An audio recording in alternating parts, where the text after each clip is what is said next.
নভেম্বরে ২৫০ প্রার্থীর চূড়ান্ত তালিকা দেবে বিএনপি। জনসম্পৃক্ততা কম থাকায় বিএনপিকে চ্যালেঞ্জের সক্ষমতা জামায়াতের এখনো হয়নি বলছেন নেতারা। পাবনার বাঙ্গাবাড়ি এলাকায় ট্রাকের ধাক্কায় 2 শিক্ষার্থী, অটোভ্যানের এক চালক নিহত, আহত আরও 2 জন।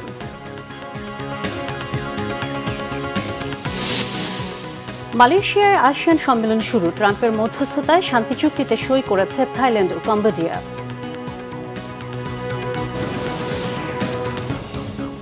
দেখছিলেন ক্রাউন সিমেন্ট সংবাদ শিরোনাম। এবারে বিস্তারিত।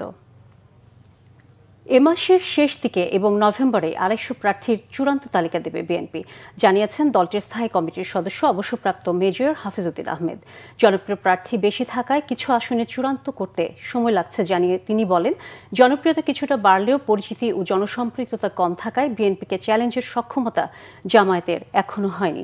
বিএনপি চেয়ারপারসনের উপদেষ্টা সৈয়দ মোয়াজ্জেম হোসেন আলালের মতে, পরিচ্ছন্ন ইমেজ, জনপ্রিয়তা এবং দলীয় ত্যাগ বিবেচনায় নেওয়া হচ্ছে মনোনয়নে। আহমেদ সারওয়ারের রিপোর্ট।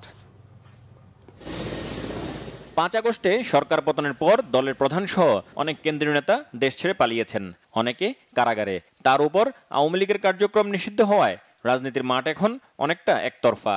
এই পরিস্থিতিতে আসন্ন সংসদ নির্বাচনে অনেকটা নির্ভর থাকার কথা বিএনপির। কিন্তু দলটির ভারপ্রাপ্ত চেয়ারম্যান অনেক আগে থেকেই বলছেন, কেউ কেউ যত সহজ ভাবছে তত সহজ হবে না নির্বাচন। সামনের নির্বাচন এত সহজ নয় আপনারা যত সহজ ভাবছেন। এমন অবস্থায় বিএনপির নমিনেশন কারা পাচ্ছে তা নিয়ে রয়েছে নানা আলোচনা। সহজ ভেবে কঠিন হওয়া নির্বাচনের প্রার্থী বাছাইয়ের কাজ এরই মধ্যে শেষ পর্যায়ে বলে জানালেন দলের নীতি নির্ধারকরা। প্রার্থী অলমোস্ট বাছাই করা হয়ে গিয়েছেন। অল্প কয়েকটি আসনে যেখানে তীব্র প্রতিদ্বন্দ্বিতা আমাদের দলীয় নেতাকর্মীদের মধ্যে, সেখানে একটু সময় নিচ্ছেন, আমরা অ্যাক্টিং চেয়ারপারসন একটু সময় নিচ্ছেন। তো আমি মনে করি যে মোটামুটি এই মাসেই নভেম্বরের শেষ হওয়ার আগেই আমরা অন্তত ২৫০ প্রার্থী তালিকা দিতে সম্ভব হব। কয়েকটি তালিকা আমরা রেখেছি আমাদের শরিক দলের জন্যে, যারা আমাদের মিত্র ছিল, যুগপৎ আন্দোলন করেছে, তাদের জন্য কিছু আসন আমরা রেখেছি। ত্যাগী নেতাকর্মী যাদের হয়তো অর্থবিত্ত বা সম্পদ ওইভাবে নেই, কিন্তু জনপ্রিয়তা এগিয়ে রয়েছেন, এই দুটার মিলের মাধ্যমেই তো হবে। একটা ফুলের বাগানে তো সব ফুলে ঘ্রাণ থাকে না, কিন্তু বাগানের সৌন্দর্য তো সব রকমের ফুল মিলিয়েই। সেই সমন্বয়টা বিএনপি অতীতেও করেছে, এখনও করবে। গণ অভ্যুত্থানের চেতনা ও নতুন প্রজন্মের প্রত্যাশা সামনে রেখেই প্রার্থী বাছাইয়ের কাজ চলছে বলে জানান বিএনপি নেতারা। বিবেচনায় থাকছে ব্যক্তিগত ইমেজ ও সাংগঠনিক দক্ষতাও। আমরা ক্লিন ইমেজের প্রার্থী খুঁজছি, যার ইমেজ ভালো, যার বিরুদ্ধে কোনো চাঁদাবাজির অভিযোগ নাই, তাদেরকে অগ্রাধিকার দেওয়া হবে।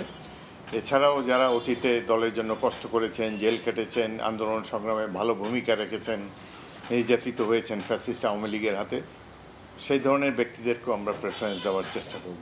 জনপ্রিয়তায় কে সবচেয়ে ঊর্ধ্বে এবং সাংগঠনিক ক্ষেত্রেও কার ত্যাগ তিতিক্ষা আছে, দুটো মিলিয়ে যার নাম্বার সবচেয়ে বেশি তাকেই তো দেওয়া উচিত। বিএনপির মতো এত বড় একটা রাজনৈতিক দলে, এত জনপ্রিয়তা সমৃদ্ধ দলে একাধিক প্রার্থী থাকবে না, এটাও তো চিন্তা করা ঠিক না। একাধিক প্রার্থী থাকবেই, সেটাই স্বাভাবিক। তার মধ্য থেকেই সমন্বয় হবে এবং তার মধ্য থেকেই চূড়ান্তভাবে যার নাম ঘোষণা করা হবে, দলের সবাই তার পক্ষে কাজ করবে। জামাত অনেক আগে প্রার্থী বাছাই শেষ করলেও নির্বাচনী দৌড়ে বিএনপি পিছিয়ে আছে বলে মানতে নারাজ নেতারা। তাদের তো বোধহয় অতীতের ফলাফল ভালো না, এই কারণে এবার পাশ করতেই হবে, না হলে কোনো উপায় নেই। সেই কারণে তাদের প্রস্তুতিটা এত আটঘাট বেঁধে এবং এত আগে শুরু হয়েছে। জামাত ইসলামী এখনও বিএনপিকে চ্যালেঞ্জ করার মতো স্তরে আসে নাই। তাদের জনপ্রিয়তা আগের চাইতে বেড়েছে, তাদের প্রার্থীরাও ক্লিন ইমেজের, কিন্তু তাদের অত পরিচিতি নেই, জনগণের সাথে তাদের সম্পৃক্ততা নেই। বিএনপি প্রার্থী অনেকের কারো বিরুদ্ধে হয়তো চাঁদাবাজি বা অন্যান্য অনিয়মের অভিযোগ রয়েছে, কিন্তু তাদের জনসম্পৃক্ততা অনেক গভীরে।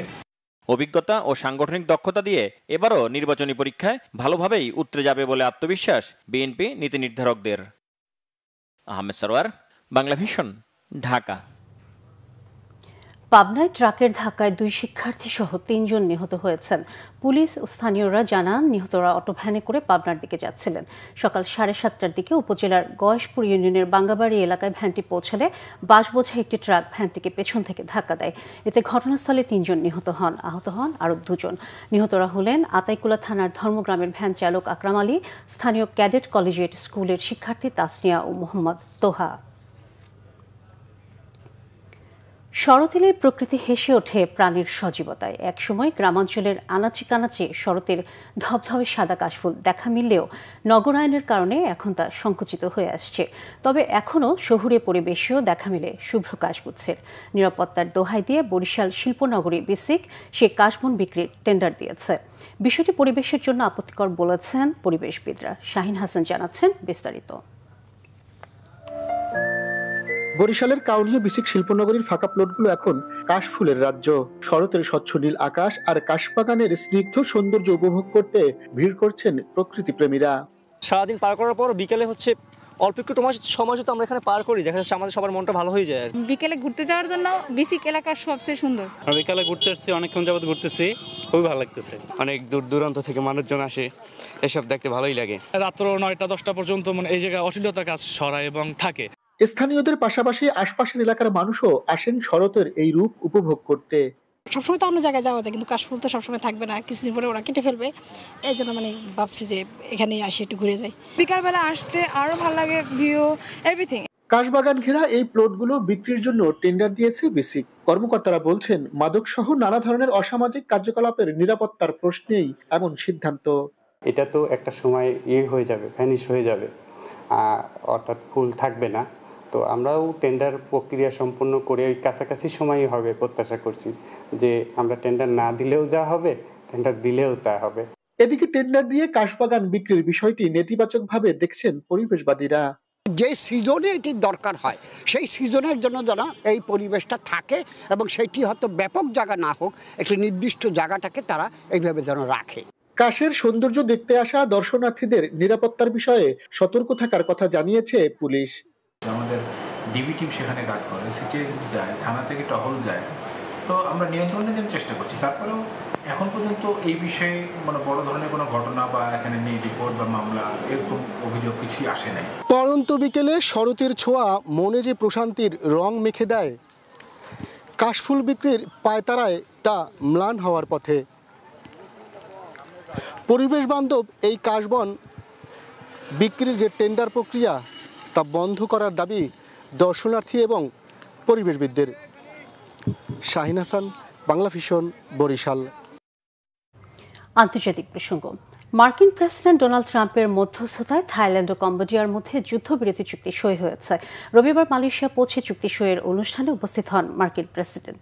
গেল জুলাই মাসে থাইল্যান্ড ও কম্বোডিয়ার মধ্যে রক্তক্ষয়ী সংঘাত শুরু হলে মালয়েশিয়ার প্রধানমন্ত্রী এবং ডোনাল্ড ট্রাম্পের হস্তক্ষেপে যুদ্ধবিরতিতে যায় দেশ দুটি। মার্কিন প্রেসিডেন্টের হাত ধরে আরও একটি যুদ্ধের স্থায়ী সমাধান এলো। এর আগে রবিবার সকালে মালয়েশিয়া সফরের মধ্য দিয়ে 5 দিনের এশিয়া সফর শুরু করেন মার্কিন প্রেসিডেন্ট। কুয়ালালামপুর বিমানবন্দরে পৌঁছলে ডোনাল্ড ট্রাম্পকে উষ্ণ অভ্যর্থনা জানান মালয়েশিয়ার প্রধানমন্ত্রী আনোয়ার ইব্রাহিম। ঐতিহ্যবাহী পোশাকে সজ্জিত স্থানীয় শিল্পীরা তাকে স্বাগত জানান নৃত্য ড্রামের তালে। এ সময় ট্রাম্পকেও নাচতে দেখা যায়। পরে মার্কিন প্রেসিডেন্ট আসিয়ান শীর্ষ সম্মেলনে অংশ নেন। এছাড়া মালয়েশিয়ার সঙ্গেও একটি বাণিজ্য চুক্তি স্বাক্ষর করার কথা রয়েছে। 5 দিনের এশিয়া সফরে ডোনাল্ড ট্রাম্প মালয়েশিয়া ছাড়াও জাপান ও দক্ষিণ কোরিয়া যাবেন। দক্ষিণ কোরিয়ায় চীনা প্রেসিডেন্ট শি জিনপিং এর সঙ্গে উচ্চ পর্যায়ে বাণিজ্য আলোচনায় ডোনাল্ড ট্রাম্পের অংশ নেওয়ার কথা রয়েছে। এর মধ্য দিয়ে দুই দেশের মধ্যে বাণিজ্য যুদ্ধের অবসানের সম্ভাবনা দেখছেন অর্থনীতিবিদরা। দর্শক, এ ছিল এখনকার মতো। পরের সংবাদ দুপুর 2টায়। এর আগে একটাই রয়েছে নিউজ টপ 10, দেখার আমন্ত্রণ রইল। এছাড়া বাংলা ভিশন সংবাদের সংবাদ সংশ্লিষ্ট অনুষ্ঠান দেখতে ভিজিট করুন www.bvnews24.com ও facebook.com/banglavishnnews এবং সাবস্ক্রাইব করুন youtube.com/banglavishnnews। এতক্ষণ সাথে থাকার জন্য ধন্যবাদ সবাইকে।